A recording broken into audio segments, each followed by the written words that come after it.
Channel ஆரம்பித்த புதுசில் இருந்தும் இல்லை நான் புக்கு படிக்க ஆரம்பிச்சதுல இருந்தும் பார்த்தீங்கன்னாக்கா எப்போ பார்த்தாலும் செல்ஃப் ஹெல்ப்பு ஃபினான்ஸு இந்த மாதிரியே போயிட்டு இருந்தது. சரி, ஒரு நியூ டைட்டில் வந்து லான்ச் பண்ணியிருந்தாங்க.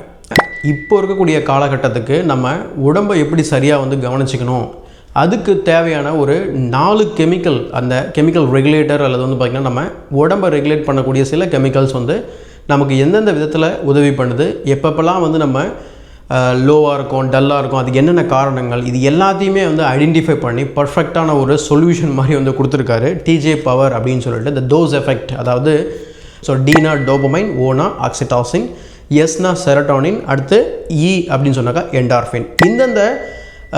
இந்த மெசஞ்சர் கெமிக்கல்ஸ் வந்து பார்த்திங்க அப்படின்னு சொன்னால் நம்ம உடம்புக்கு எவ்வளோ முக்கியம், அதை எப்படி நம்ம வந்து ஜெனரேட் பண்ணுறது, இது ஏன் என்ன காரணத்தினால லோவாக இருக்குது, இப்படி பல விஷயங்களை வந்து பார்த்திங்கன்னா சயின்டிஃபிக் எவிடன்ஸோடு வந்து இங்கே சப்மிட் பண்ணியிருக்காரு ஒரு புத்தகமாக. சூப்பரான ஒரு புக்கு. உங்கள் உடம்பை இப்போ இருக்க காலகட்டத்துக்கு ஏற்ற மாதிரி நம்ம மாற்றிக்கணும், அதுக்கான சில ஹேபிட்ஸை நம்ம வளர்த்துக்கணும் அப்படின்னா கண்டிப்பாக இந்த புக்கை வாங்கி படிங்க.